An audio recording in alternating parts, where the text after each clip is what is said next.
YouTubers, and welcome back to another episode here on ESGNet of Madden 18 Dallas Cowboys franchise, and this is the Cowboys Insider. So we are just now finishing up the divisional round of the playoffs.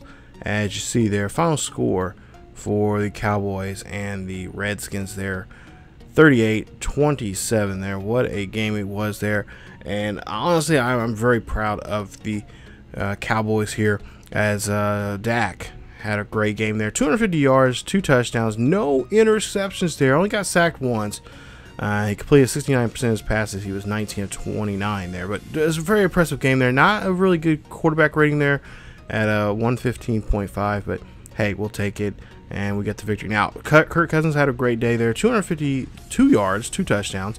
He got sacked 4 times in that game there, so I'm really impressed with the defense there doing what they did against them against that offensive line there.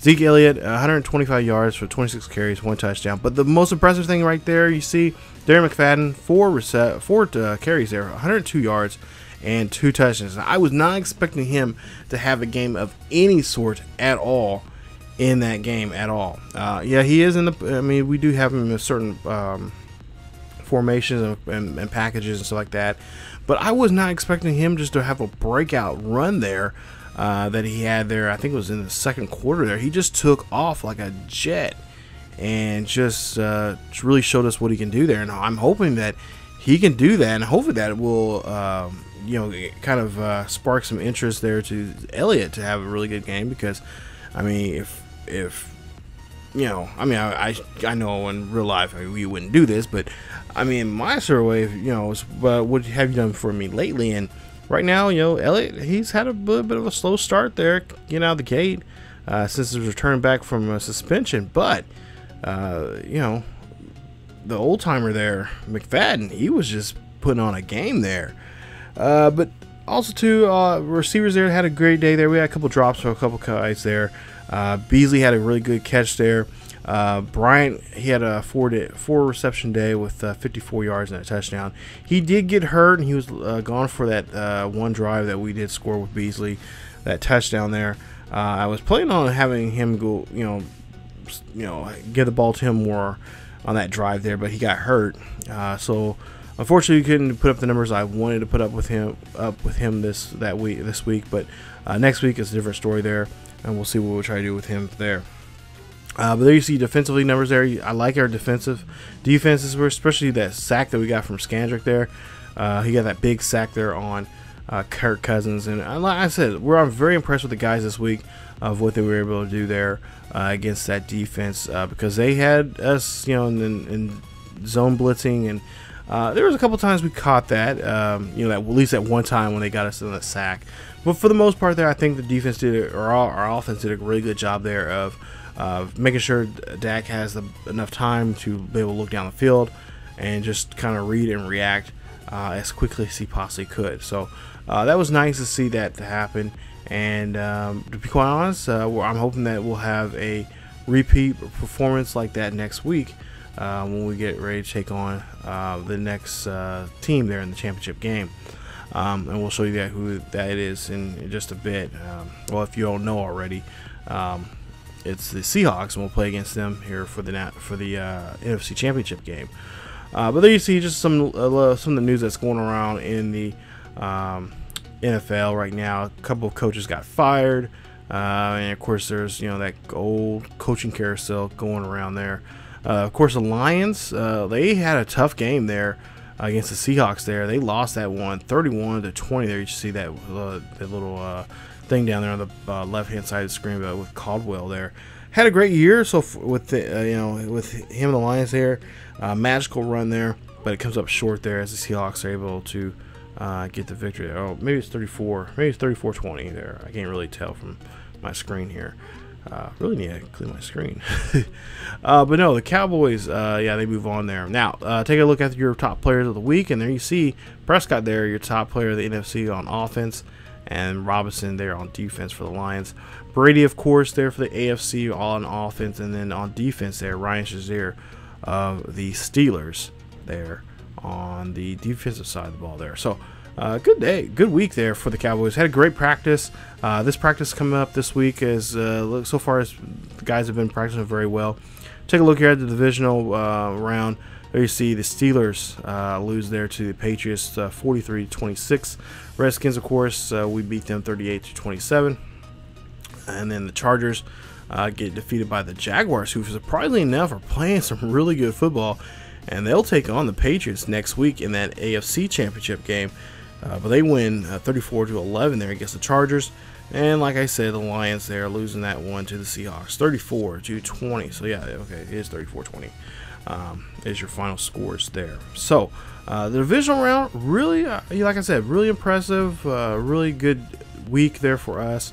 And like I said, we're just talking to Coach Garrett there. Jason Garrett said, we're just going to take it 1 week at a time, 1 day at a time, and 1 practice at a time as they get ready for this matchup here against the Seahawks coming up. Now, they have played the Seahawks before, and it was back in week 16, if I'm not mistaken. They played them there, or played them at home, and it was a pretty close game there. Cowboys, if I can see here on my notes here in just a bit. Okay, I know I should be more prepared than this, but yeah, we did play them in week 16, and in week 16, let's see here. Prescott had 2 touchdowns. Or no, 3 touchdowns, 2 interceptions, 4 sacks. Elliott had 53 yards, so a touchdown, and he ran the ball 17 times. Jason Witten, 6 receptions, 46 yards, 1 touchdown.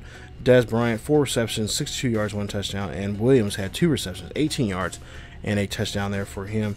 Defensively, looks like we did pretty well. Looked like we kept Wilson in check as you take a look there. Wilson,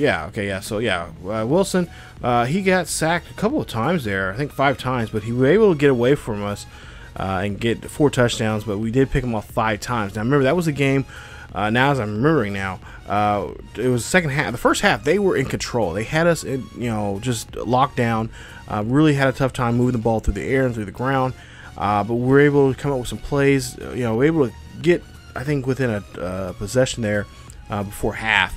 And then things kind of shifted when we got to the second half. We had the ball. I think we were able to go down the field the first drive there. And then we were able to find the right plays there. I think a couple of blitzing plays. This was how we got a lot of those sacks there.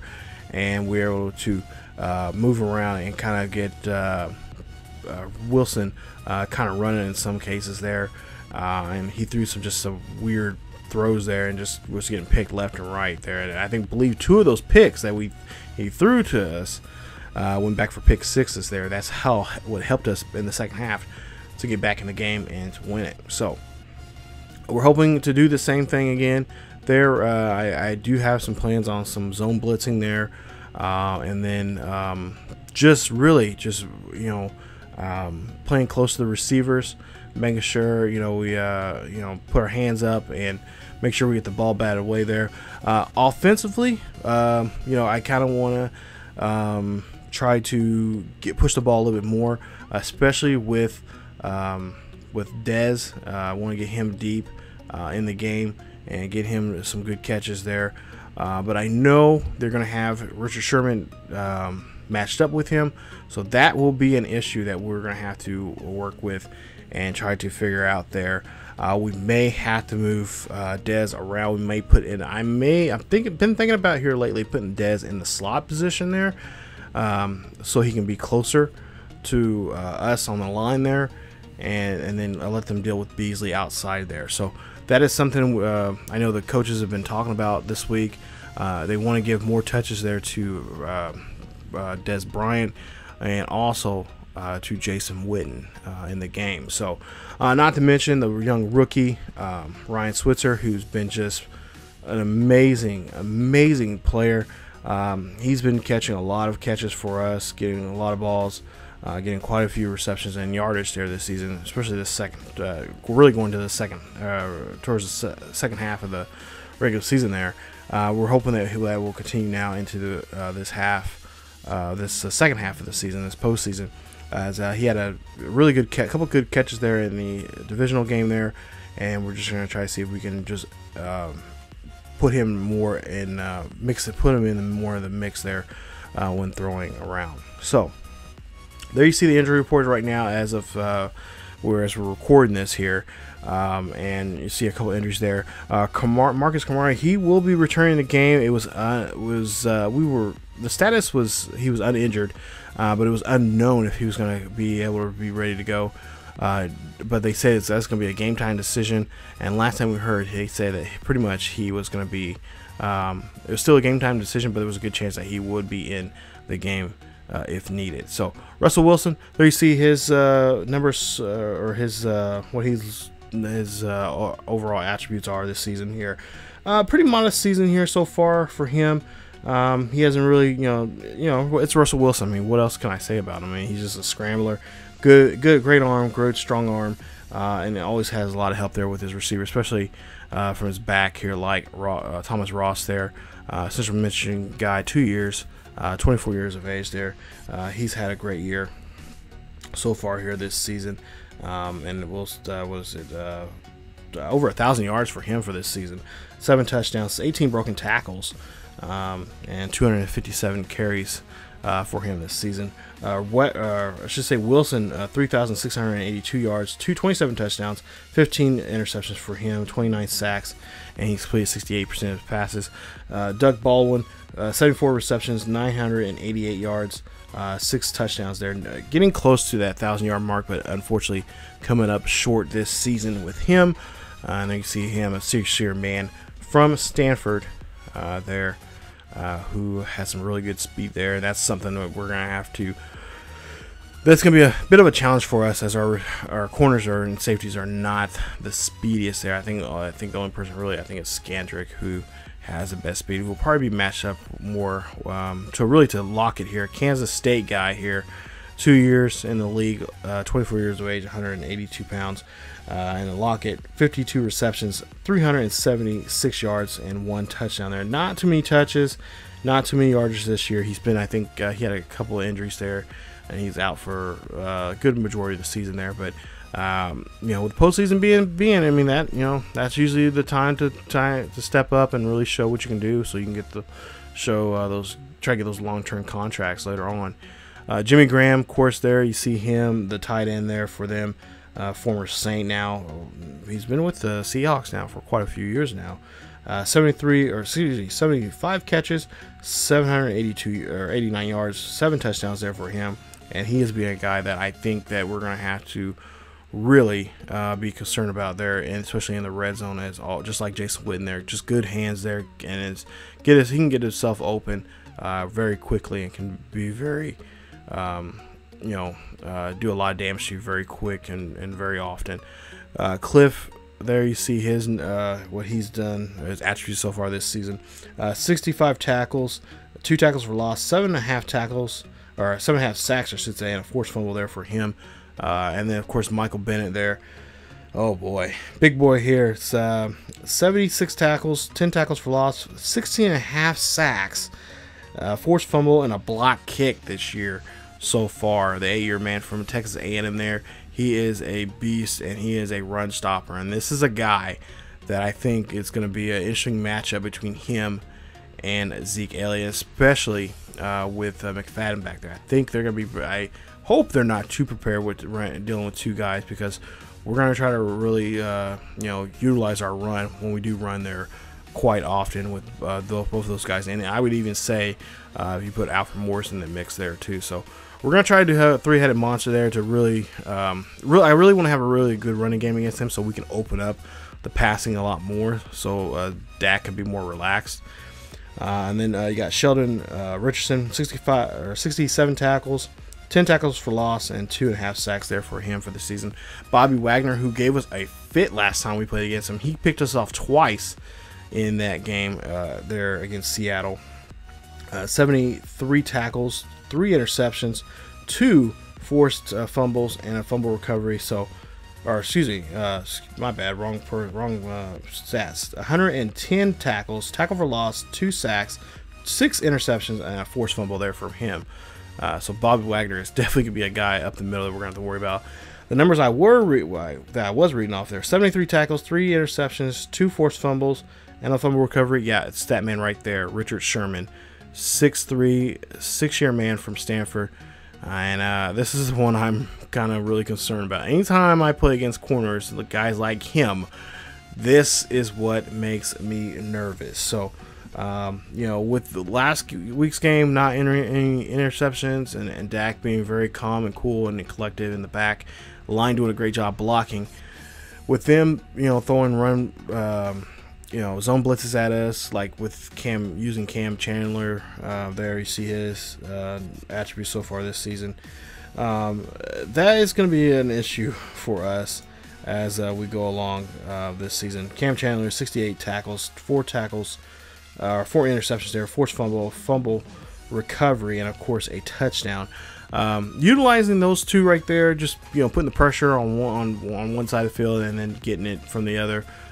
Cam coming in to, you know, blitz on us, or Wagner coming in and blitz on us, gives them and Sherman a great opportunity to cause some issues and put pressure on us, and that's what I just want to avoid as much as possible. Now, the game plan is they say that we should be able to throw deep there, but I really doubt that. Only if Zeke or Dez is not covered down the field, and then I think we can get away with that. Again, defensively, zone blitzing, you know, that's going to be something that we're going to have to work on also too, because they do like to run a lot of play action with Wilson there, because Wilson, he'll turn to a play action, and then if he can't find nothing down the field, he'll run it. So that means we'll have a lot of spy coverage there on him to make him stay behind the line of scrimmage and mainly, hopefully, stay in the pocket there in this game. So that is something we're going to try to work on during practice this week, or that's what I should say the Cowboys are going to be working on this week in practice, and we'll see if that'll be utilized in what they learn in practice, utilized into the game. So a lot of things, you know, of course, the playbook, you know, a lot of things we changed, a lot of things we've thrown out the window. Because, you know, you just gotta, you know, read and react as you go along in the game and change things up. So that is our game plan, or I should say that's the Cowboys game plan this week to take on the Seattle Seahawks. So that is gonna wrap up the episode here of Cowboys Insider here as we get ready for week, or I should say championship playoff weekend, as we get ready for the NFC Championship game between the Seahawks and Cowboys. Alright, so if you enjoyed today's episode, please leave a like. Also, don't forget to subscribe to the channel if you have not yet subscribed to ESGNet for the latest news and events on videos and what's going on here in the world of sports gaming and in sports in general here on the channel. Thank you guys so much for watching. Also, follow us on social media on Facebook, Twitter, and Discord. Check out the links down below. Check out that and be a part of the ESGN Nation. And I want to thank you guys so much for following us. Also, don't forget to hit that notification button. I know a lot of you guys have been saying you haven't been getting your updates on videos and stuff like that. Hit that notification button. Make sure you're notified here on the channel of when videos are coming out and such. So thank you guys so much again for watching. As always, keep yourselves together healthy, and I will see you guys next time.